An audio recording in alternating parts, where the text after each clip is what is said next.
The National Broadcasting Company invites you to spend a half hour with the eminent American architect, Frank Lloyd Wright, who in his 83rd year made this film especially for NBC. This is one of a series of film conversations with distinguished figures of our time. Mr. Wright's guest is Hugh Downs of NBC Chicago. Come in, lad. Hello, Mr. Wright. Glad to see you. Nice to see you. What's that you've got in your hand? I have a book here I'm going to ask you a question about in just a moment. I thought in the brief space of a half hour, which is the time we have, what we'd like to do, Mr. Wright, is get as clear a picture as possible for our audience of the essence of your thinking about American architecture and American life. In a half hour? And, well, as much as we're able to do it in a half hour. To launch right into it, would you identify this picture for us? Oh, the picture of the little house on Forest Avenue that I built when I was still with Edward Sullivan. I think it was built before 1893. A little tree grew up, willow tree, through the corridor between the house and the studio, and there was a continual procession around the house where the tree grew through the roof. 1893? Seemed to interest people, yes. I think many of our viewers would agree that looks like a house that could have been built last year. And I think that's as good a way as I can think of offhand to get into our subject, which we might call 60 Years of Living Architecture. When did you first decide to make architecture your life work? Well, fortunately, I never had to decide. It was decided for me before I was born. My mother was a teacher, and she wanted an architect for a son. I happened to be the son, and of course, naturally, an architect. I was conditioned by her. The room into which I was born was hung with the wood engravings of the English cathedrals made by Timothy Cole. Do you remember those? So I was born into architecture. What was your first job as an architect, Mr. Wright? Well, I think I wanted to be an architect, and as near as I could get to it.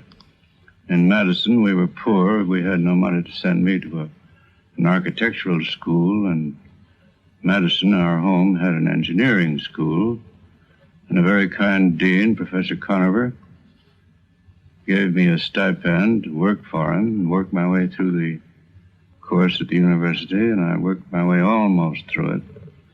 If I'd stayed 3 months longer, I would have been given a degree as an engineer, but I was anxious to be an architect, and so I started out for Chicago 3 months before I would have graduated. And I suppose you could say that my work for Conover, perhaps, as an engineer, designing clips and little details of ironwork, was my first architectural job. Would you say that any of Sullivan's ideas in architecture influenced you at that time? Naturally.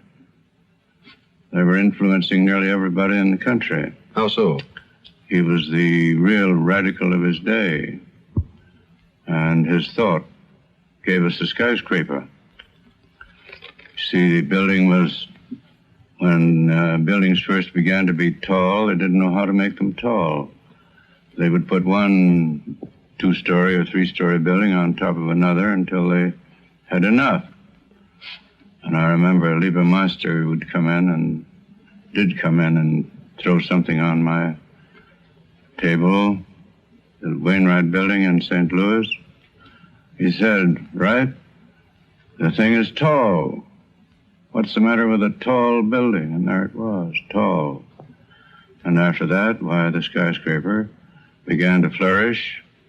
And I think all the skyscrapers you see today were the result of Louis Sullivan's initiative. And that was his kind of mind, his type of thought. You see, he saw the thing directly for what it was.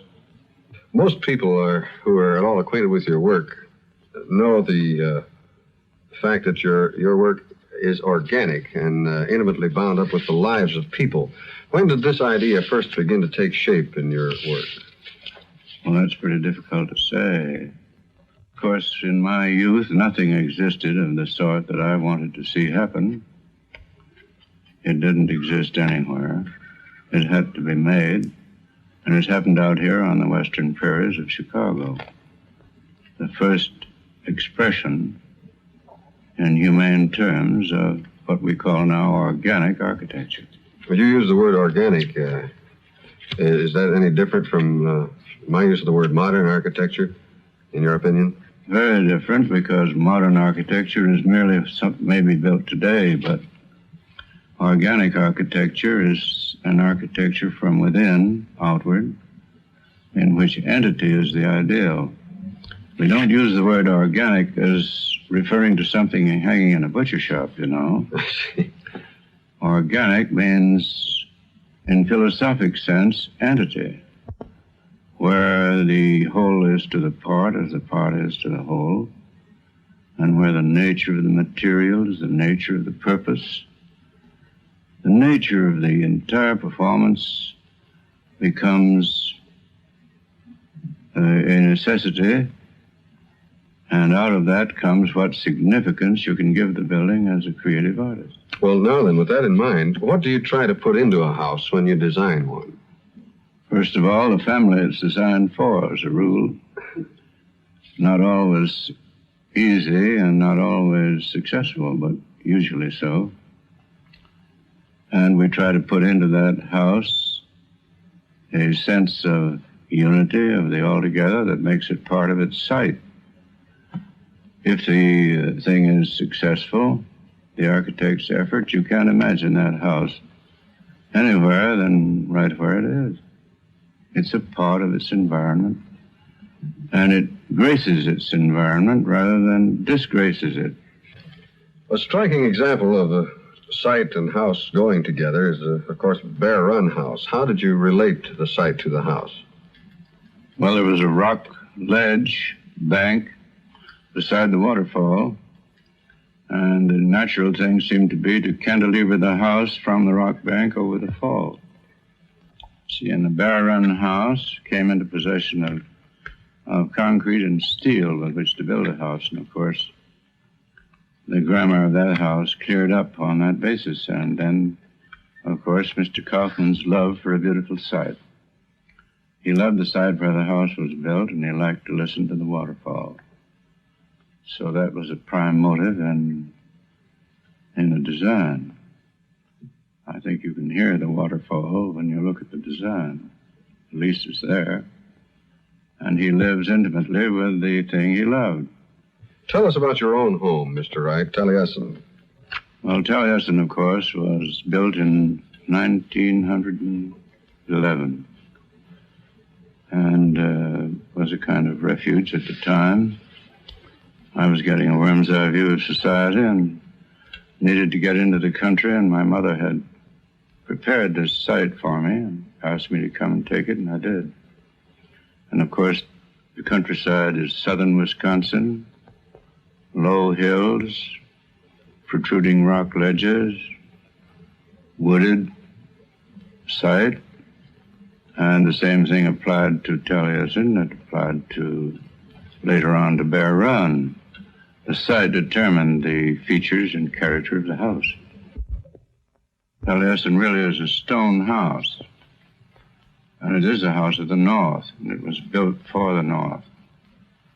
I loved the icicles that came on the eaves, and in winter the snow would sweep up over it, and it looked like a hill itself, or one of the hills. And it was built to belong to the region my grandfather came to, and the Indians were still there about 125 years ago. And the valley was called the Valley, lovingly, and it was a lovable place. And the valley was cleared by my grandfather and his sons, and Taliesin is an instance of the third generation going back to the soil and really developing it and trying to make something beautiful of it. Where did the name Taliesin come from, Mr. Wright? My people were Welsh. My mother's people were Welsh immigrants. My old grandfather was a hatter and a preacher. And they were the cultivated element in the county. And Taliesin, they all had Welsh names for their places. My sister's home was Tonaderi under the Oaks. So I chose the Welsh name from mine, and it was Taliesin, a druid, a member of King Arthur's Round Table, who sang the glories of fine art. I guess about the only Britisher who ever did. So I chose Taliesin for a name. It means shining brow. And Taliesin is built like a brow on the edge of the hill, not on top of the hill, because I believe you should never build on top of anything directly. If you build on top of the hill, you lose the hill. If you build one side of the top, you have the hill and the eminence that you desired, you see. Well, Taliesin's like that. Well, in the case of Taliesin West, I want to ask you about some of the great contrast between that and the other Taliesin when it was built for the same person, since both are your homes. Why that difference? Well, you see, the terrain changed absolutely. Here we came to the desert with these astonishing and exciting new forms. In Wisconsin, erosion has, by way of age, softened everything. Out there, everything was sharp, savage. Everything was armed in the desert, and it was an entirely new experience. And so, following out the same feeling for structure, the same idea of building that we had in there, it had to be absolutely according to the desert. So Taliesin West is according to its site again, according to its environment. And the purpose, of course, is much the similar and hasn't changed much. What's the difference between organic architecture and conventional architecture? You mean structurally, I imagine? Yes.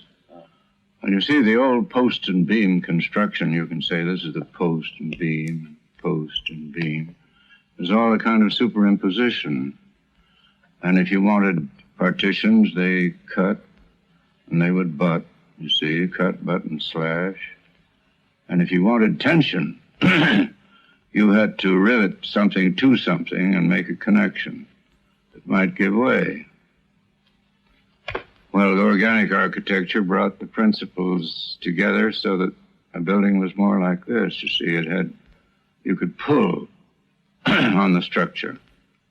It had tensile strength owing to steel. And owing to steel, it could have great spaces. And the great spaces could be protected with glass. The Orientals, of course, the Greeks, never had any such facility. If they'd had steel and glass, why, we wouldn't have to do any thinking today. We'd be copying them. But now something had to be done with these new materials, these great new resources, and they are tremendous. And because of that principle of tenuity, we could use the cantilever, and into structure came this element of continuity. You see, one thing merging into another and of another, rather than this cut, butt, and slash. In other words, this same element of strength. That's what brought the Imperial Hotel through intact through the earthquake. That principle of tenuity and of flexibility, this, instead of rigidity which could be broken. Would you recount for us some of the things which are fundamentally your own innovations in architecture? Well, it would be pretty difficult and be a long story, too, perhaps too long for this. First of all came this new sense of space as the reality of the building. Then came the countenance of that space, which is more or less what I termed streamlined. That word streamlined got into the language, I think, about that time through my effort. Then there was the open plan. Instead of a building being a series of boxes and closets, it became more and more open, more and more sense of space. The outside came in more and more, and the inside went out more. That went along until we had practically a new floor plan. And it's been referred to always as the open plan. That was the direct result. Then, of course, there were structural implications, which we hinted at a little while ago, of a building that had tenuity and instead of a building without any, that could fall apart. These houses built upon this plan are good for 300 years, I should think. Several centuries. And in that structural dispensation, a great many features arose, like perhaps the most important one was gravity heat, floor heat, where the heat is in the floor beneath the slab in the broken stone bed. And with a thick drugget on the floor, you have a reservoir of heat beneath you. So you sit warm, you can open the windows and still be comfortable, and the children play on a nice warm surface, and if your feet warm and you sit warm, you're warm.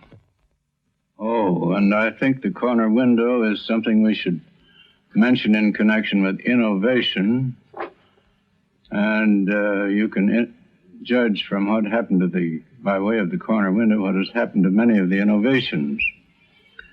The corner window was indicative of an idea conceived early in my work, that the box was a fascist symbol and that the architecture of freedom and democracy needed something beside the box. So I started out to destroy the box as a building. Well, the corner window came in as all the comprehension that ever was given to that act of the destruction of the box. The light came in where it had never come before. Vision went out, and you had screens instead of walls. Here the walls vanished as walls, and the box vanished as a box. And the corner window went around the world, but the idea of the thing never followed it. And it became merely a window instead of the release of an entire sense of structure. I've heard indirect lighting attributed to you. Is that... I did the first so-called indirect lighting very early, I guess it was about 50 years ago. Incorporated it behind shelves, cast it on the ceiling, then burying it in the ceiling and in various ways, doing, I suppose, nearly everything that's being done today. I don't know of anything new.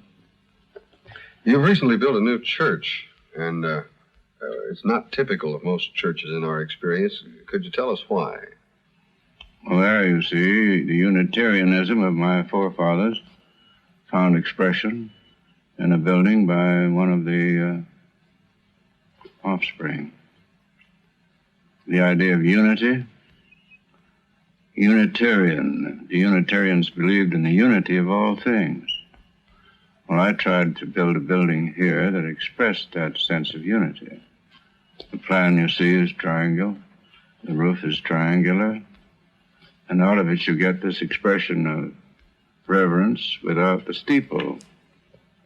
The building itself, covering all in all, and each in all, says what the steeple used to say, but says it with greater reverence, I think, the form of the structure. And I didn't like to build a church in the city. I thought to take it into the country and make it more of like a country club, and its aspects would be more interesting and inviting to the congregation, so I persuaded them to go out.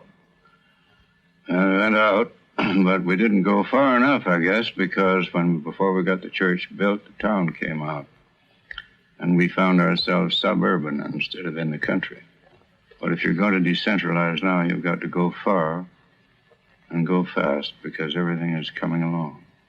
You can see decentralization everywhere now. You can see the factory going to the country.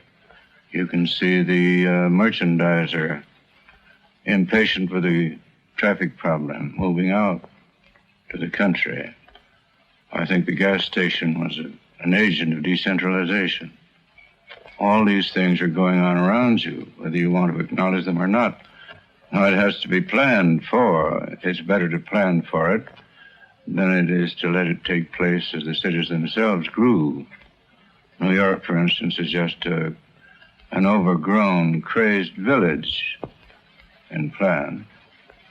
And so it is with all our great cities. And what is supposed to be the growth of the city is really going to be finally the death of the city. If you were to plan and build an entire city including the elements of shelter and work, recreation and worship, as we were just talking about. What would you intend to accomplish in doing this? Well, I think primarily the use of and sympathy with the site, the nature of the ground, and the purpose of the city or town, whatever it might be. And, of course, the character of the inhabitants would be no little consideration in that connection. In other words, it would be a native, a natural performance. Organic architecture is a natural architecture. A natural architecture. Now, what would a natural architecture be? It wouldn't be some eclecticism, something that you picked up somewhere by way of taste and applied to the thing. You'd go into the nature study of the circumstances and come out with this thing from within, wouldn't you? Well, it would apply to a town, apply to a city, apply to the planning of anything. Even to a factory? I wanted to ask, when you build Especially a factory, what do you consider are the most important factors in this case, building of a factory? Well, I think the human values involved. I think the lives of the workers. I don't see why it isn't a more profitable thing to make those lives happy. They'll be more productive. And environment, as we found it to be when we built the Johnson building, results in a greatly increased efficiency on their part. If you make them proud of their environment and happy to be where they are, and give them some dignity and pride in their environment, it all comes out to the good where the product is concerned. The Johnson people have found that out. The Johnson people have a profit-sharing system with their employees. And when they got into that building, why, one of the first consequences was tea in the afternoon. And they didn't like to go home. They loved to stay in the building, be there, come early, enjoy it as charming features of a very interesting, exciting environment. And it is profitable, it does. I think the phrase is payoff, isn't it, in our country? And the payoff, of course, is the criterion by which everything is decided. Well, even deciding it by way of the payoff, a healthful environment in which the workers can take pride pays off. Over the years, Mr. Wright, the American press and sections of your own profession have not always treated you kindly. I just wonder if you have any comment about this. Well, I don't see any reason why they should have treated me kindly. I was entirely contrary to everything they believed in. And if I was right, they were wrong. Why should they treat me kindly? It was a question at one time, I suppose, of their survival or mine. And in those circumstances, you know what happens, don't you? Something has to give. It's still happening in a way, but not so much now. But it is true that still the greatest appreciation for what we've done comes from European countries in the Orient rather than from our own country. We're very slow to take things on that occurred at home. It's always been the idea of our people that culture came from abroad, and it did. Can't blame them for thinking so. They didn't want to hear of its developing in the tall grass of the western prairies. That was not exciting. In fact, they rather resented hearing about it in that sense. So when it had gone abroad, and it had been understood and appreciated abroad, and the Europeans came over here with it, they could sell it to the American people, and they would take it from them when they didn't like to take it from me. Through the span of your life, there have been great changes in the world, economically, socially, and ideologically. Through years of war and peace, through years that spelled great hopes and great disasters for mankind. Have any of these changes influenced your work or your thinking? No. And it's a little unfortunate that my work couldn't have influenced those changes. Probably if it had been better understood, I might have had a very beneficial influence on those changes. But I can't say that those changes had any effect on my work. My ideal was pretty well fixed. I was pretty sure of my ground and my star, and I saw no occasion. You see, early in life I had to choose between honest arrogance and hypocritical humility. I chose honest arrogance and have seen no occasion to change even now. We are pursuing the same center line through all changes, and I'm confident that the principle of our work, which is its heart and center line, is really the ideology of a democracy. And if democracy is ever to have a free architecture, I mean, if it's ever to have freedom, have a culture of its own, architecture will be its basic effect and condition, and I believe we have the center line of that architecture. Architecture for freedom and for democracy. Among other things, you're a teacher, Mr. Wright. In your years of experience, what conclusions have you reached as to the roles and duties of the teacher and those of the student? I'm expected to answer that now, am I? I'm no teacher. Never wanted to teach and don't believe in teaching an art. Science, yes, business, of course, but an art cannot be taught. You can only inculcate it. You can be an exemplar. You can create an atmosphere in which it can grow. But I suppose I, being an exemplar, would be called a teacher, in spite of myself. So go ahead, call me a teacher. Do you feel that American architecture has progressed generally over the past several years? No, I'm afraid it has not. I think that the effects have been sought and multiplied, and the why of the effect, the real cause at the center of the thing, seems to have languished. If they once mastered the inner principle, infinite variety would be the result. No one would have to copy anybody else. And my great disappointment in it all is that instead of emulation, what I see is a wave of imitation. In your long life of practical and artistic endeavor, what do you consider is your most satisfactory achievement? Oh, my dear boy. The next one, of course. The next building I build. Well, go on from there. What is that? I don't know. I'm not sure. But whatever it is, that will be it. What would you say is the greatest disappointment in your career? Well, I think I touched on it a moment ago when I said that instead of emulation, that I'd seen chiefly imitation of the imitation by the imitator. Might not be the price that you pay for being ahead of your time? Well, I've had to think about it a good deal of recent years, and looking back, I suppose that that's the way the thing always happens. Probably it has always been so, and is a little more obvious in our day because of commercialized conditions and everybody being in a kind of free-for-all to pull out what he can as soon as he can and make the most of it. So I don't suppose it's any worse than it's ever has been.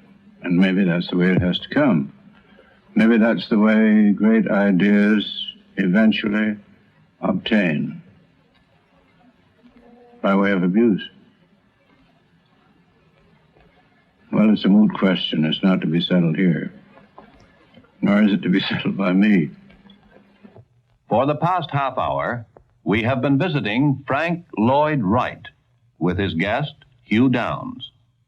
This is one of a series of filmed conversations with distinguished figures of our time. Mr. Wright made this film especially for NBC.